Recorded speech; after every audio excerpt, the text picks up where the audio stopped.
Four. All right, there we go. So, welcome to week two. James, before we get started, do you have any questions about week one at all? No. Okay, cool. Week two is we're just stepping it up a bit. Really, I mean, we're kind of taking baby steps. With last week, I gave everybody, sounds to use. This week, Yeah. I'm kind of giving you like a template song. We're calling it a remix. I mean, we're just kind of making pretend that this little template-based song, skeleton type of a song, is a full song. So you guys are going to be able to download one of three songs and then remix them using loops that I've given you, things you get from Ableton, other instruments you may have, whatever you'd like to use, you can use as long as the end product is, through Ableton Live. Okay. So, yeah. So the main thing that I want to talk about this week, like kind of like a lesson within the lesson, is sticking to the genre. Sticking to the genre. And what do you know what genre means? Not to call you out or anything like that, but if anybody watching the meeting, after the fact doesn't know what genre means, genre is like a style of music, essentially. Yeah, there's so many different genres. There's micro genres now. There's so many genres, But if you're gonna work for somebody within a certain genre of music, then we need to kind of stick within that certain genre to make sure, the fans of that are gonna like it. Of course, there's genres that kind of cross over, and different things like that. But excuse me, I'm more talking about you don't want to take an R&B song and turn it into a dubstep song, most likely. I mean, it could happen, it could happen. But for the most part, or a country song or something like that, a lot of times people want to stick to their own genre of music, especially if they purchase something from an artist. Now, if you've ever bought, back in the days, there used to be remix packs. There's not that many of them anymore, although remixes are still happening quite a bit. So we kind of go through it here. So we want you guys to stick to the genre of music. So we're just going to click this link because that's what it says to do. And we're going to check out what these are. So we have, oh man, I forgot to fix one. I will fix it right after this meeting. I'll fix this this link real quick. The first one we have A minor, 140. It's a chill, kind of a chill hop, a chill out kind of a project, right? A minor, 140 BPM. It's 140 BPM. Really, it's not 140. It's really, it's more like, 70, kind of the same goes with the next one, which is the 85 BPM drum and bass project. Go ahead. Do we have to stick with the tempo? Because I changed mine to 176. No, that's fine. Okay. No, that's cool. As long as it's just not like a vastly different song, like if you got a favorite artist right now and you have a favorite song by them and they just came out with like a remix kind of little EP or something like that on, on Spotify or whatever, you would listen, you'd probably check it out and you'd be kind of anxious to listen to the remixes. But I know, like me, I'll put myself in a category. There's a guy named DJ Shadow. And for me, DJ Shadow was a big deal way back in the day because he's the guy that used the MPC for the first album. Like he's the first guy to use an MPC to make an entire album out of samples, like from record, the first one noted anyway. So he was a huge inspiration for me. So a few years ago, they were like, oh, we have this big album called Introducing. That was his big album way back in the, I think, late 90s, early 2000s. Had to have been the late 90s. And like they have all these all the songs are remixed. And I was like, dang, I can't wait to listen to it. And this stuff that I'm talking about, the music genre is like instrumental, boom bap, 90s kind of hip hop, Yeah. So when I logged in to Spotify or Apple or whatever, I think I bought it or whatever, and I started listening to it and it was all dubstep. Okay. I was like super upset, And I don't have anything against dubstep myself, but I'm not trying to hear that music as dubstep. You know what I mean? It wasn't my thing. So we want to try to stick to the genre. The next one is 128 BPM house project. So that's just a straight up house project. Let's take this chill project. Let's take a look at that.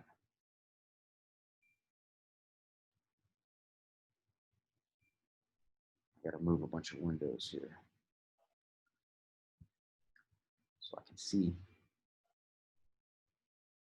There we go. So forgive me for all your names in there. That's just my grading. I've yet to move them.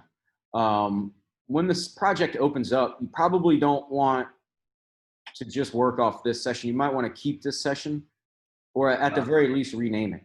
Right? You can just kind of click on it and rename it what you want to name it. So I'll just pretend I renamed it, double click on it. And they're only like a minute long. So it's very short. Let me make sure my volume's up, not too loud, but we'll see. That should be okay volume. We've got a guitar, we've got some drums. There is bass playing right now, but that's the MIDI up here, but you can't hear it. And this pad is fading in. We have this chat window again. And I can see my automation in Ableton. Like I want to see this fade in that I know I created here. I can click right up here at these two little arrows. And that's my automation window. From here, you can click.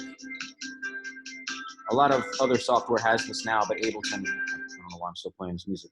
Ableton was the first, so everybody else took from these guys. So if you have a plugin like a VST or even sometimes even I have some external synthesizers I can hook up in here and I can open this up and run automation through them because I have it connected USB as well. Yeah, super powerful. For some reason, my plugins aren't showing in Ableton. Really? No plugins showing up. Showing all my other programs, but not Ableton. Really? So, okay, so let me do this. What you can see my screen. So I'm gonna go to preferences. And where is that? That's gonna be in file folder. I know. Oh, line plugins. Plugins here. Have you looked into any of this part yet? No. Yeah, do this with me and I'll show you how to turn them on real quick. Okay. So if you didn't see, I'll just do it again real quick. Did you have Live open yet, by any chance? Yes, I was working on my project. Oh, perfect. Oh, perfect. I just didn't want to rush through it I just didn't want to rush through it with you. I wanted to make sure you were ready. So yeah. I've been mixing it since this morning. Oh, so I'm perfect. Almost done with it. Nice. Well, thanks for showing up still, man. That's awesome. I appreciate it. I've been sitting here lonely. All right. So just click on the preferences. Okay. And then there's a little tab called plugins in there. Well, it looked like it's scanning right now. Yeah. It says scanning local. Cool. That's good. That's a good thing. But if they don't pick up, then there's like a little button right underneath rescan that says use audio units. And use VST, whatever, I just kind of turned all these on except for the custom folder. The plugin systems folder is where Apple will install them. So as long as these two guys are turned on here, okay, it should, and hit rescan up there, it should go through and find them all. All right. Yeah, that's not cool. You need those in there because seeing how you'll interact with those plugins in here is going to be a little different than Pro Tools and Logic and stuff like that. Okay. So yeah, check that out. Let that run, and I don't know. Let me know if it works, or if it doesn't work, we'll figure something out. Yeah, it looks like they populated. Oh, nice. All right, perfect. Cool. So with a song like this for a remix, there's a lot of different things we can do. I mean, it's only a minute long, but I'm going to act like it's longer than that. So the first track up here, we have drums, and they're pretty standard. And if you look down here at the bottom of my screen, you can see I have what's called a drum rack. It disappears when I click on whichever track name I click on, guitar, bass, those are the things I have on the bass, and these are the things I have on the guitar. So this is a drum rack. The drum rack's kind of like an MPC or a machine. Yeah. So it kind of works that way. You can drop, one shots in there, of course, and these are pretty standard, but you know, you can redo this whole thing, you know, really. There's some quick drums available. Where are they? If you haven't downloaded them yet anyway, click on packs here. Mm-hmm. Which was it? Which was it? It was Beat Tools. It's kind of cool. This Beat Tools is pretty cool and it's free. So I just click on drums and there's a whole bunch of that bass is so low you can't even hear it. But there's a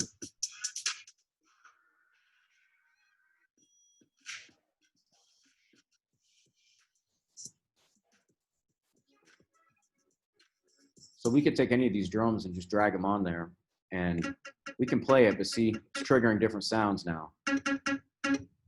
It's because of my MIDI, the way I have my MIDI laid out. If I click on my MIDI, double click my MIDI here, I can. Sorry, James, I'm going through this for you. I'm not saying this to you like you don't know it. I'm just saying it for the people that are going to watch this later that aren't here. Yeah. Right now. Just wanted you to know that. Yeah. Cool. So the cool thing with using these drum racks that Ableton makes is that everything's laid out. You know, you can see your kick, your snare, it tells you on what MIDI track everything is. So right here, I got a kick. Oops, I got to turn on these little headphones to hear it. Right there, I got a kick. That's my snare. That's another snare. And up here is a synth. So I can't use that up there anyway.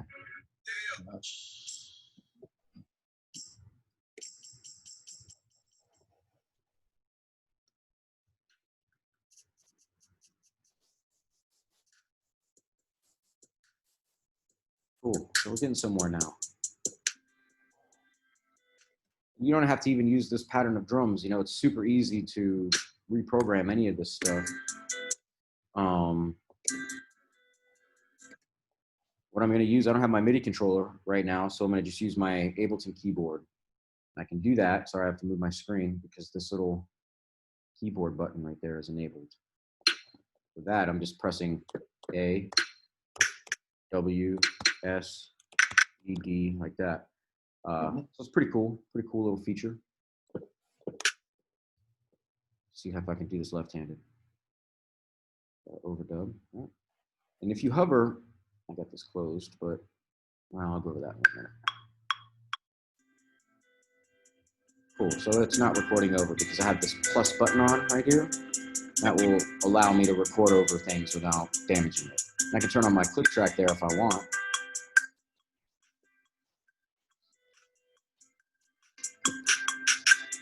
So, cool. It was good for a second, and then it was messed up. So we can just double click in there. My chat window, sorry. And there's all the mistakes right there. Sorry, right there. Cool. So that could be used, but I just wanted to show you guys in here how we can just quickly edit these things. All these things can just be quickly moved around. I just click on it. Sorry, and select it here, and I'm just literally using my little directional keys here, you know, to place it where I want. You can just check them out, lay your MIDI down, and you can click on it. Your cursor will change as you scroll up, as a lot of software. And once you get to that point, that's saying I want you to play from there. But putting the speaker there is saying I want you to play from there right away, like this. So that's pretty cool. We can fix that and just lower this. You know, let's try 2 snares. So we'll try another snare.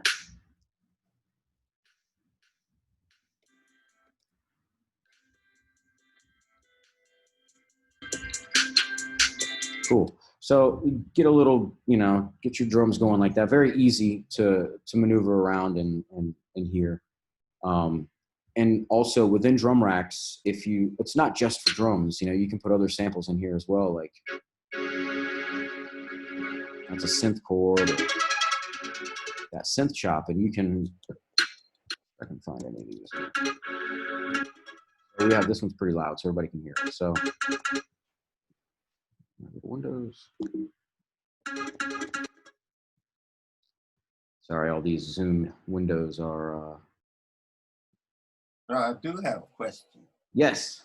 Do you, like, when I created or arranged mines, initially I use like from the drum and bass, I use the melody only, Yeah. and the other instruments that wasn't working, I had got rid of them until I watched the second video yesterday about adding two instead of taking away the tracks. Ah, okay. Yesterday, I brought the old session back, or the original sessions back that I didn't have, Right. new session, and now I got those sporadically into the mix, but it's not dominating the mix. Gotcha. No, that's fine. Yeah, no. It's not like I want you to use your creativity, really. That's what I want to see. I don't want to see, and at a school like Full Sail, it's like, it's kind of hard to say, like, I don't want to see you follow the directions. I want to see your creativity, but that's the way I feel. Like, I think the directions are just pretty basic, and like, I just want you to like do it the way you would do it, like if you were doing it, how would you do it? And then if there's like something wrong with it or anything, like, which, something musically wrong or whatever the case is, then I would let you know before getting a final grade or anything like that. So you don't have to have like all those elements in there, as long as, like I said, and I was going to get to that point, so I'm glad you brought it up, is the main part is really the main instrument is really the most important one. That's the one you have to keep. So check this out. For this song, we already know what, let me turn these hi-hats down. We already know that it's going to be the guitar. So everything else could go as long as that stays. Okay. The different things that we can do with this are endless too. I mean, we could, we'll go into instruments and we'll check out, we'll use Simpler. Simpler is like a sampler, but it's a pretty cool sampler actually. So there's 3 different modes in this little sampler playback. There's the classic mode where it'll just loop the sound over and over again at whatever BPM it is. There's the one shot that will trigger it kind of like an MPC, where if there's a sound that a horn or a sound that goes bump, every time you hit that pad, it goes bump, bump, bump, bump, bump, bump, bump. You don't have to hold the pad down for the sound to be there. You just can hit it one time and it'll play the sound. Slice is going to be the one we're going to use today. So Slice is pretty cool. So I'm going to take this guitar, drag it in there, and it's already slicing it for me. Yeah, that's the track.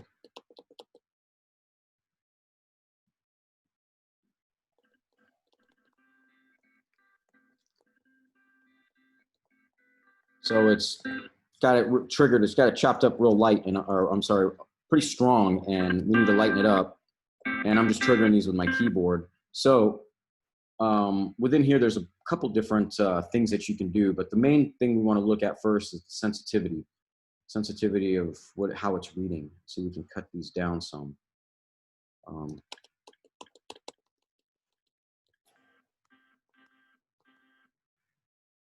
So let's zoom in, so I can click here and just zoom. There's a little error there, so I need to fix that. If I want to delete any, I can just kind of I'm just control clicking. Mm-hmm. And yeah. What? There used to be a delete in here. Maybe I'm crazy. Maybe you just select it. Maybe I'm wrong. Maybe you just select it.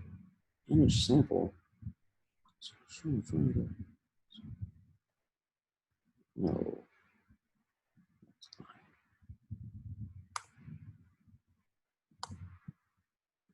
Oh, I'm baffled now. My own meeting. There we go. There it was. You just got to double click on it. You got to double click on it to delete it. I thought you could control click and delete it, but so that kind of gives me a better chop. I can back that one up to here. I gotta do the same thing because these are chopped too much. So there we go. Just double click. So I'm just double clicking and erasing every other one.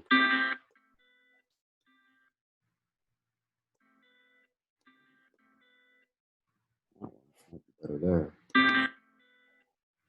Yeah, that's better.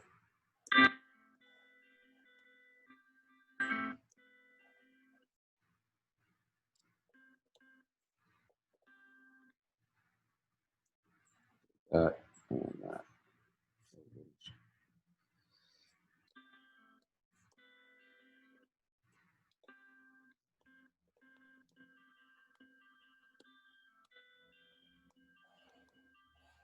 Let's play with that for a minute instead of spending much time chopping.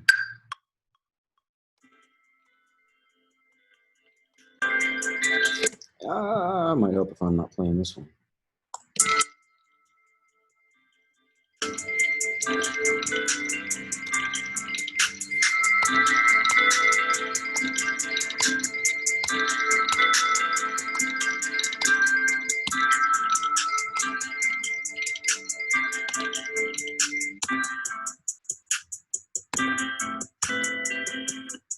You can play around with it. I don't know.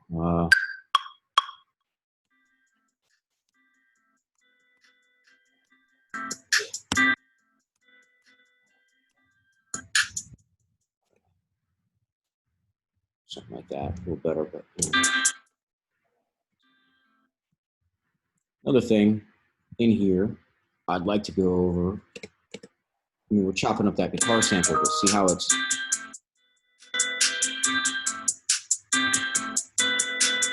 It's cool, but it's very stiff. You know, very stiff feeling. Not sure these drums are that way, and oh yeah, because I just did these drums.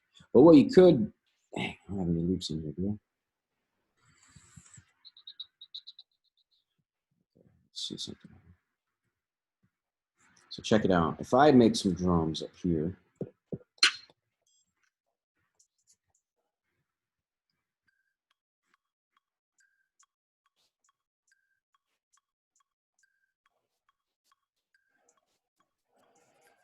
Cool. So I don't need that anymore.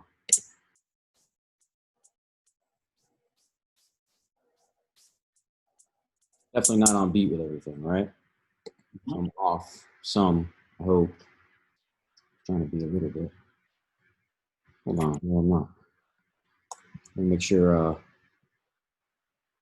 no quantization, there we go. This will do it.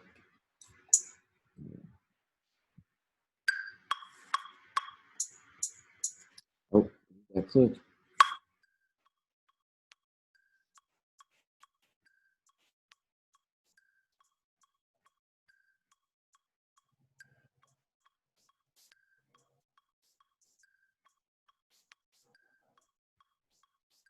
Cool. So, yeah, so I don't know if that's any good or not, but we'll make pretend that's good. But I just recorded that and see how it's off just that little bit. Yeah. Sometimes, maybe not this much, but sometimes that swing is preferable. And sometimes you, and what I wanted to show you, man, unfortunately I don't have any. I don't think.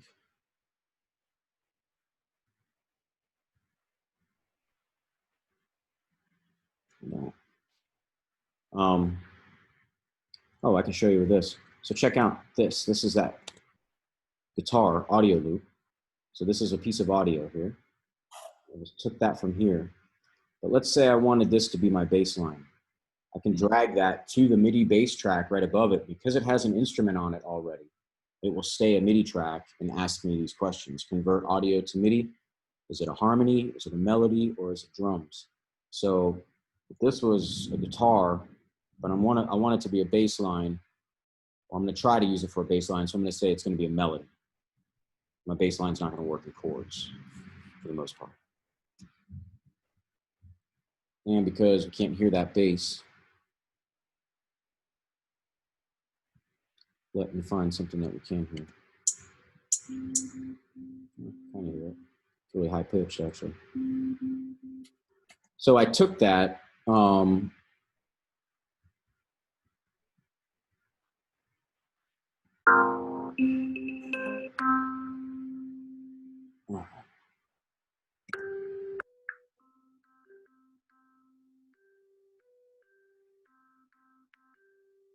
So we took that audio and converted it to MIDI. The cool thing to do with this, though, is not so much with the guitars and stuff like that, which you can do and make cool instruments and stuff like that out of, but it's good to do it with drums. Because with drums, you can take the grooves from the drums, especially if it's a live drummer. So if it's a live drummer, you can kind of take their grooves and implement it into your MIDI. So,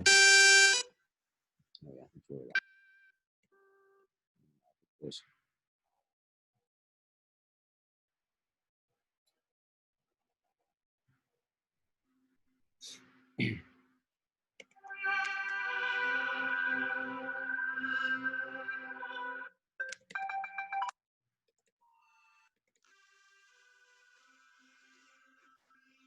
you get the point. I took that guitar, turned it into MIDI. The cool part about it is, I mean, I'm sure this doesn't have any swing on. Oh, it does have a little swing on it. Check it out. So you can see what I'm talking about. See how this sound doesn't begin immediately. The actual sound doesn't really begin until right there, right here, right where that note starts. That's because of the human hand or the human swing putting that in there or it being implemented. This one comes in there. That one's right on time, but yeah, and that one's right in the middle. So these have a little movement on them, not that much, but we could take this groove. If this was a good groove that we liked, we can control click on the MIDI file and extract groove. And let's see.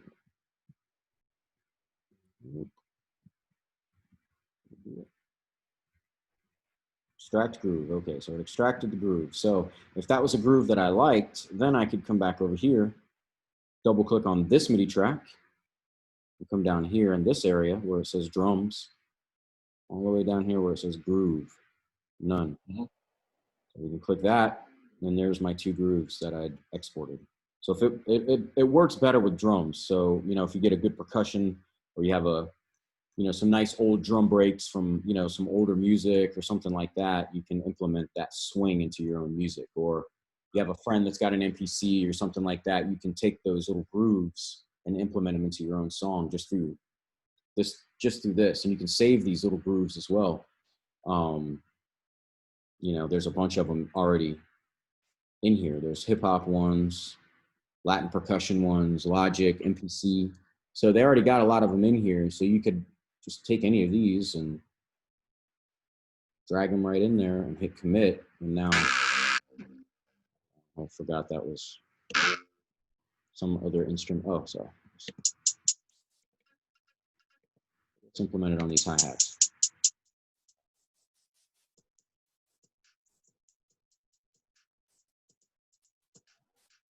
Heard that difference? Uh-huh. So that's cool. Now we put the swing.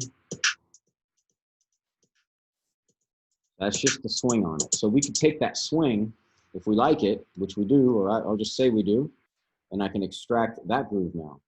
So I can implement that onto whatever not that loud sound, but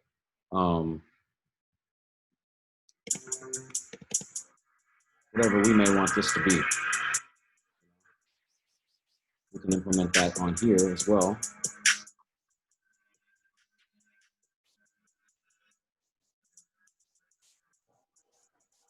We can also implement it onto audio, which is the craziest thing. So yeah, so we can take that same swing and I'm gonna try. I mean, I kind of always wing these, so I'm gonna try to implement it onto this guitar right here.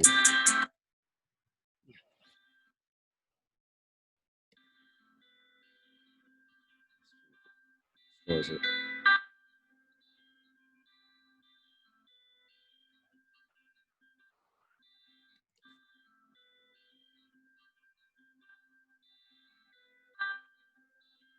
It's the one that swung.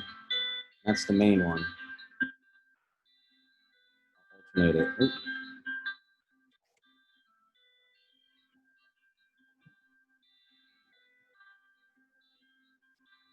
That's kind of cool. That's kind of cool. I never did it to such extremes, so.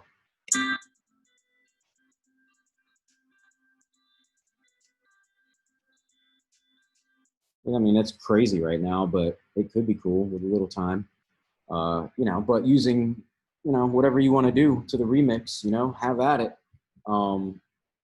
There's so many different tools in here that you can use, different ways to warp things so much that, I mean, the possibilities are endless. I mean, the coolest thing with Ableton to me is that every time I meet somebody that's using Ableton, they're using it in a slightly different way than I am. And I could always learn from the way that they're using it. I'm like, whoa, that's super interesting. You know, whether I adapt to it or not, you know, it's at least cool to witness so many different people using it. So back to the rules of the project here. We got our link, we downloaded the song. You know, you can watch the YouTube video. The Naxos library, you don't really need to look in there unless you know, if you're really struggling to find out what drum and bass is or house or chill or something like that, I would just go to YouTube and put in, Yeah. you know, whatever. You know, you can find anything. You can find documentaries of the craziest genres on there and learn everything. But, you know, Yeah. yeah. I mean, I went on YouTube to figure out how to do the white noise. oh, nice. Yeah. I mean, you know, the smart guy doesn't always have the answers, but knows where to get the answers, you know? And Yeah. it's pretty cool. So it's a great tool. So we're gonna remix a song. Now we need the song to be at least 3 minutes in length. We're gonna need it to be a complete song. What does that mean? That means it's not an ambient song with two tracks, you know, and it's a pad and another pad, you know. We need instruments in this, you know, drums or percussion, whatever type of bass you'd like to have, any type of melodic type of instrument, however you'd like to do it, go for it. You can use anything at your disposal. Asking for 2 Ableton Live instruments. Ableton Live instruments are what we were talking about earlier, like with Simpler or, you know, one of the many synthesizers or keyboards or pianos that's in Live. You could use 2 of those and write at least 1 paragraph explaining your direction and goal of the remix. Take a screenshot of your session, create a folder, including your explanation, PDF, WAV file, and screenshot. You need to zip it and submit it to FSO. So I want to talk about this real quick.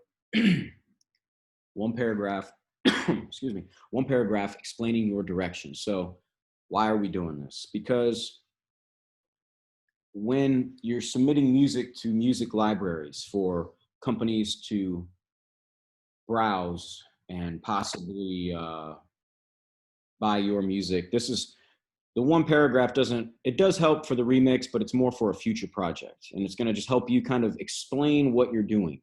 Because how I want everyone to treat these there's double meanings to all these things. So the first one is, I want you to be able to explain your work. Why? Because I don't want you to do it mindlessly. Why? Because I want you to put effort into it so you can become better. Even the more you work at things, the more problems you're going to run into, the more of those problems you're going to work through, the stronger you're going to get. The more you're come to meetings like this, the more you network with people that are, you know, around you that are in the know, then the better off you're going to be. And you need to be able to explain yourself when you do things. Because if somebody says, hey, how come you mixed? Why did you choose to take this direction in this mix? You know, why did you choose to take that direction, James? That was crazy. That was crazy. You know, it's not like insulting, but it's not like, oh, I don't know, it just sounded cool to me. I don't know. You know, it's got to be like a decisive. I took it that way because I wanted to make it feel this way. You know, I wanted to so for this, it would be like, I wanted to take this remix and really take this guitar and turn it in, you know, for the one we were just doing, maybe take that guitar and turn it into more of a lush and atmospheric sound. So I added a reverb with a long delay. I also removed the original drums and put an 808 drum on top of that because I like the low end bass with the reverby sound, you know, and just kind of explain it that way. And that is helping you as an artist, whether that's your goal to be a music artist or not. You're going to be an audio artist, you know, you want to be able to verbally or, you know, at least mentally in some form of fashion, explain your direction of what you were doing, either with a mix or with anything that you do professionally. Mm-hmm. And we'll pick more back up on this 1 paragraph in week 4, actually. So yeah, that's really it for this week. It's not a lot of rules. It's just a lot of creativity is what I want to see, you know? That's what I want to hear is that, you know. Sounds horrible, but you know, it's different. Huh. But you know, play around with it, have fun. If you have any questions, hit me up. I'm always around. James, thank you really for showing up, and I really appreciate it. No And problem. always, the people that show up get hundreds, not just because I give them hundreds, because they earn 100, but all the time. People that show up to the meetings all the time, like, seem to hit that level of success. So good for you, James. Keep going. Appreciate it. Yeah, man. You got any other? Do you have any other questions or anything? Yeah, I was just trying to figure out how to do the quick record because I had to do my hands a certain way because I couldn't figure it out. So I had to always push the button or try to get a bar or two prior to it start the record. Wow. Yeah. Like a quick record. You know, that's a good question. I've never used a quick record in Ableton other than just hitting the button. Okay. Have you tried to map it to your MIDI controller yet? Have you looked? That might be a possibility because there is gotta move my screen a little bit here. See right here next to this little keyboard thing I was talking about earlier in the top, what is this? The top right-hand screen. Uh-huh. If you look next to it, it says key and then MIDI. If you click on key, everything turns a color. Okay. So if you have a certain key on your keyboard or a MIDI key that you want to assign, like play to or record or tap tempo, I mean, any of these things lit up can be controlled by MIDI. You can touch this, like touch record, and then touch a knob on your MIDI controller. Uh-huh. And it's either going to be MIDI. It's either going to be this MIDI or key, one or the other. I can't remember. I think it might be MIDI. But if I've done it, and I have a session set up with it connected to some pieces of gear because I did a show once, and I remember I just kept the setup. So I know it happened. I know you can do it because that was the only time I ever did it. Because I toggled record with like a little rotary type of knob, and I thought that was amazing. I thought that I would have to actually like push a button to click record, but I could just turn the knob. I mean, this was 10 years ago, so I was amazed at that. But let me try to find a video on it, and I'll send it to you. Okay. Yeah, or I'll just mess with it and then figure out the answer and then send you like something definitive. But you can goof around with it if you want. If you come up with the answer, you know, that's cool too. Okay. Yeah, you can assign a bunch of stuff through this MIDI or through the key. And the key mappings will all pop up over here. So let's say I'll take play and I'm going to press Q on my keyboard. So I just did that. I just mapped Q key to transport start. So I can get out of key now. I hit Q. That's kind of cool because I can just trigger it from that beginning. So you can do things like that. So